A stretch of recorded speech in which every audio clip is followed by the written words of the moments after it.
Seterusnya hari ini di Studio Selamat Pagi Malaysia, kita nak bercakap berkenaan dengan Anugerah Perdana Belia Negara ataupun secara ringkasnya dipanggil sebagai APBN 2023, di mana anugerah ini dilaksanakan untuk memberikan pengiktirafan terhadap sebarang sumbangan oleh pihak belia dalam pembangunan belia. Bermula sejak tahun 1988, hari ini kita nak bersama dengan Timbalan Menteri Belia dan Sukan iaitu Yang Berhormat Adam Adli Abdul Halim untuk berkongsi berkenaan APBN 2023. Assalamualaikum, selamat pagi Tarian Saudara. Terima kasih.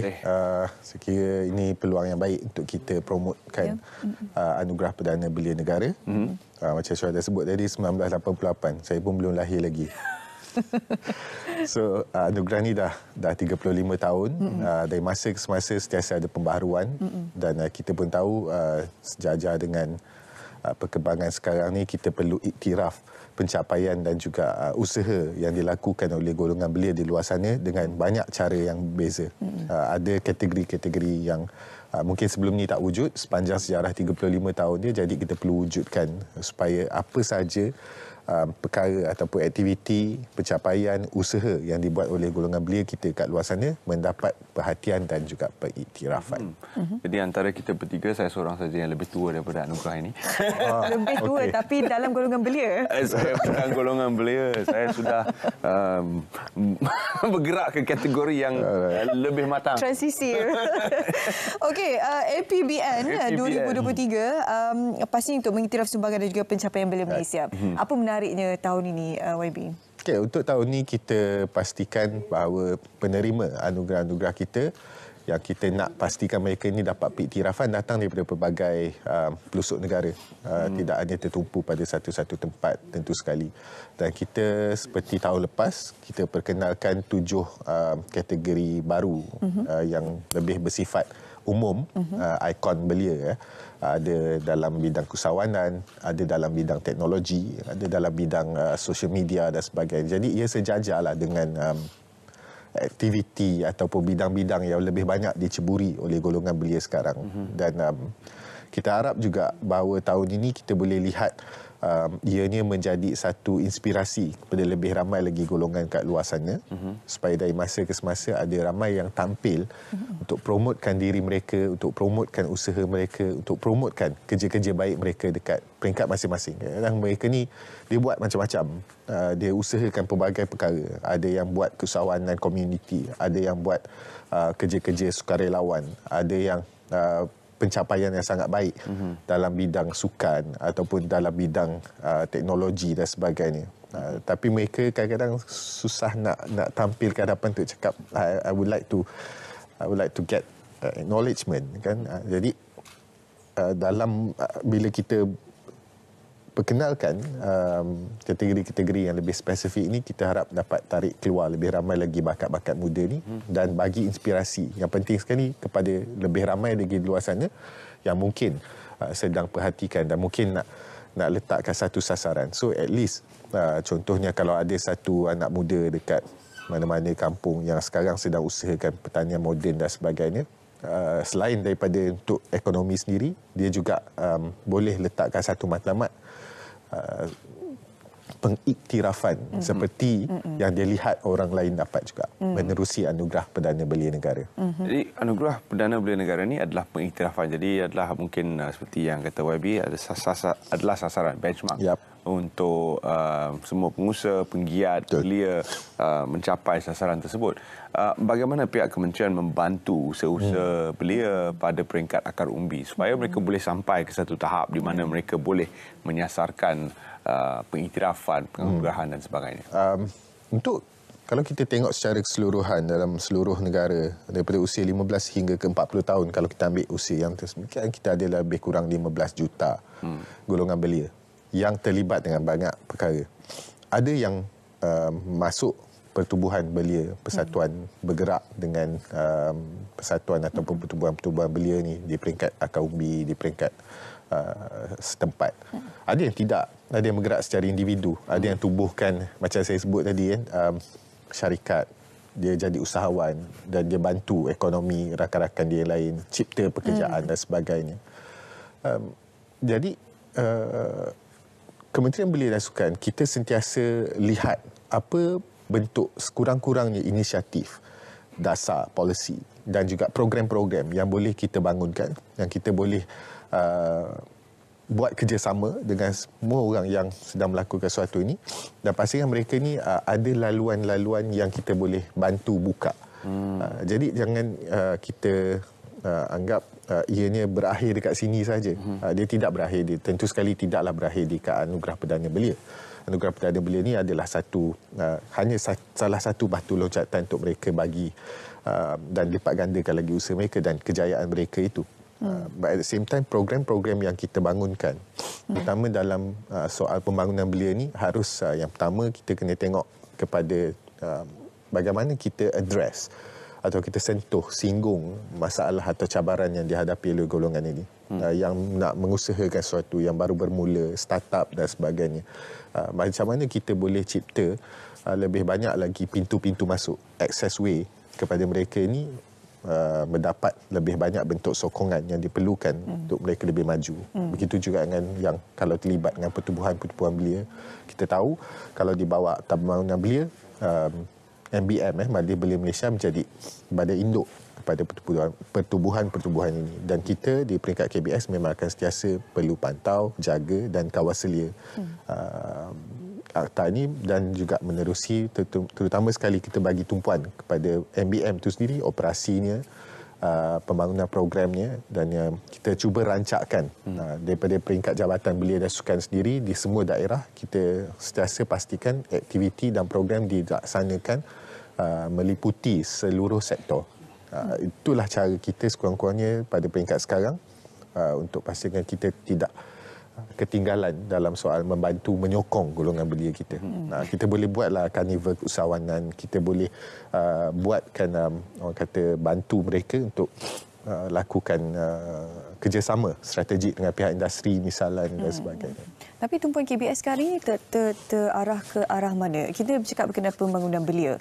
Tapi belia ni dia merangkumi banyak aspek sebenarnya. Kita bukan nak cerita berkenaan sukan semata-mata bila kita cakap berkenaan KBS.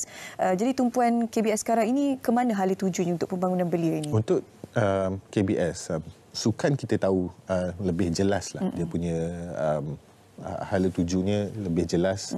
It's almost textbook kan, to some people. Tapi pembangunan belia ni dia sangat abstrak bagi saya. Dia sangat ambiguous. Kita kadang-kadang kita kena letakkan hala tuju sendiri. Kita ada dasar belia negara. Kita ada juga model belia madani.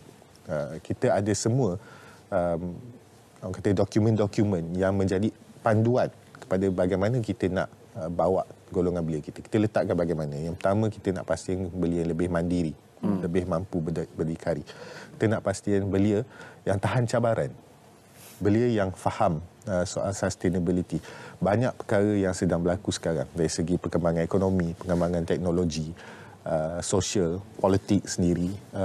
Jadi bagaimana kita menyediakan golongan belia ini dengan satu mental strength, dengan satu self-esteem untuk mereka berhadapan. Dia tidak semestinya kita lahirkan golongan belia yang 100% perlu bergantung kepada program-program yang dijana oleh kerajaan semata-mata.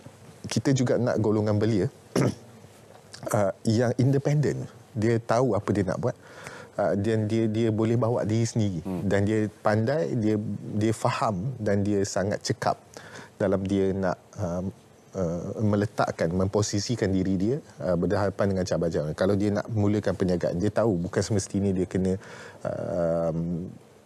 cari duit daripada poket sendiri, tapi dia tahu bagaimana nak peroleh, dia tahu institusi kewangan yang boleh bantu, dia tahu agensi-agensi yang wujud yang boleh berikan banyak bantuan. Begitu juga dengan golongan belia yang minat, contohnya dengan pentadbiran, dengan demokrasi. Jadi dia tahu dekat mana dia perlu letakkan diri dia, apa bentuk ilmu yang dia perlu tuntut, apa bentuk pengalaman yang dia perlu dapatkan, self-esteem setengah golongan belia.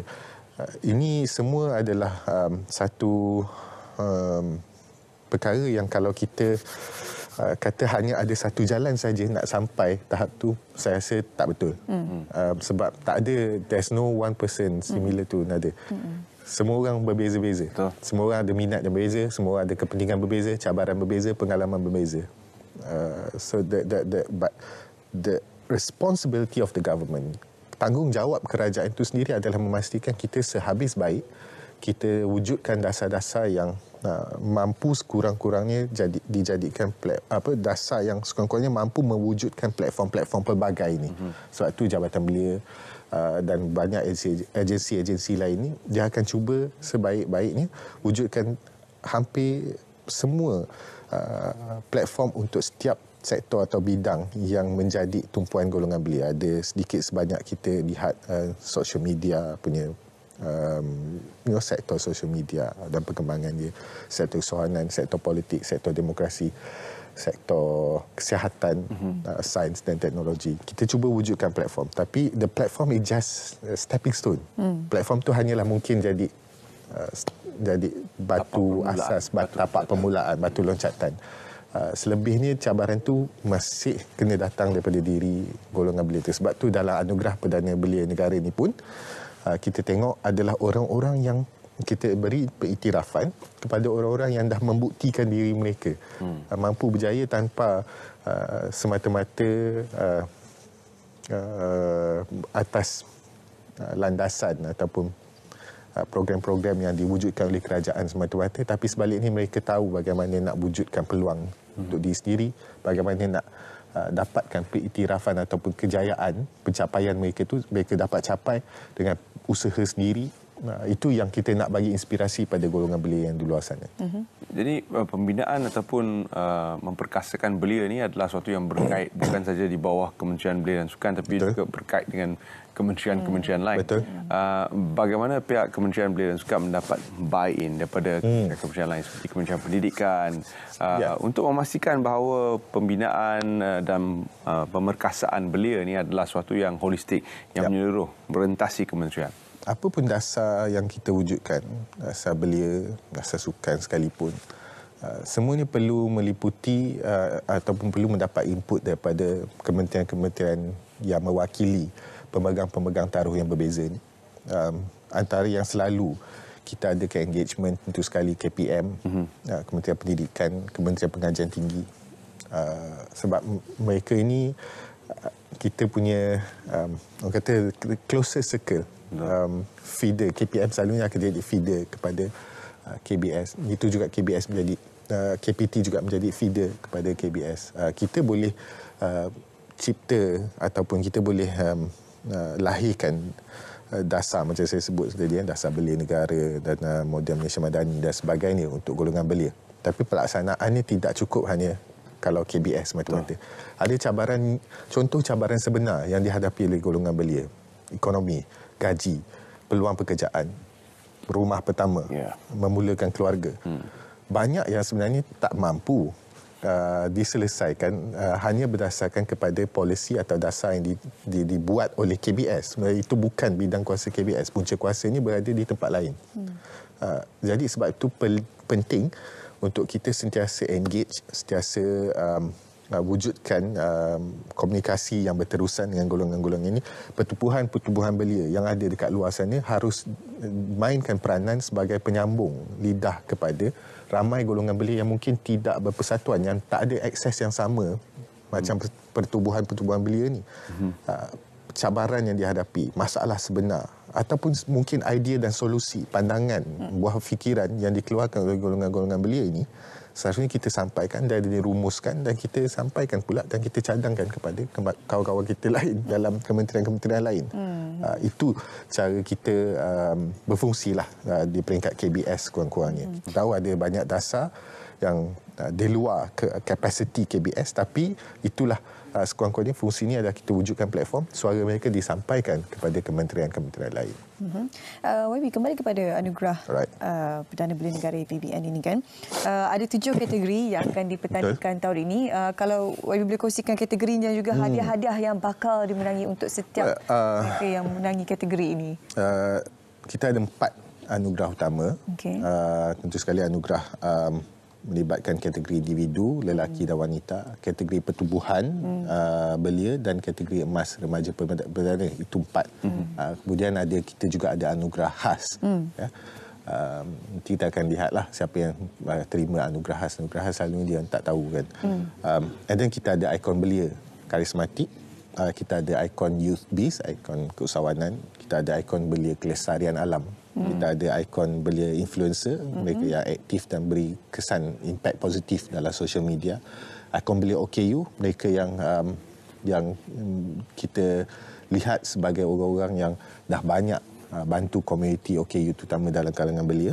Ikon belia Reka Tekno dan juga ikon belia Sanjungan Budi.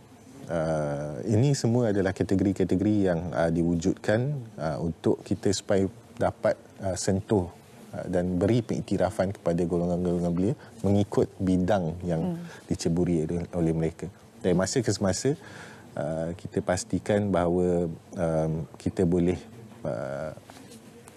orang kata mengarus perdanakan anugerah perdana ni. Kita kena dari masa ke semasa tengok apa bentuk aktiviti dan ni.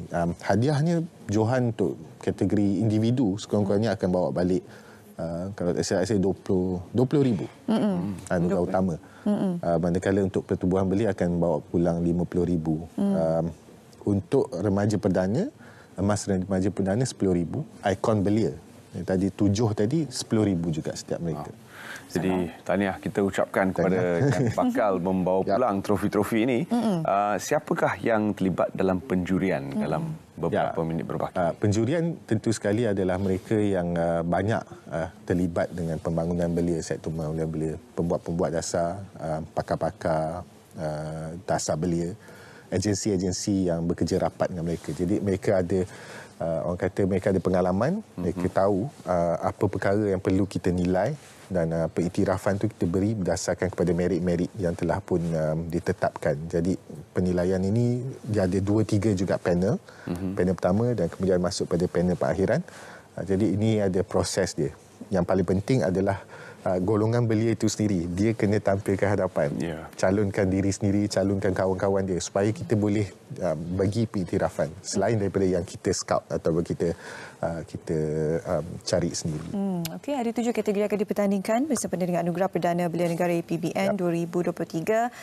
Terima kasih kepada YB bersama kita hari ini di studio untuk berkongsi. Semoga anugerah ini dapat memberikan satu pemangkin semangat untuk golongan belia di luar sana untuk lebih maju ke hadapan.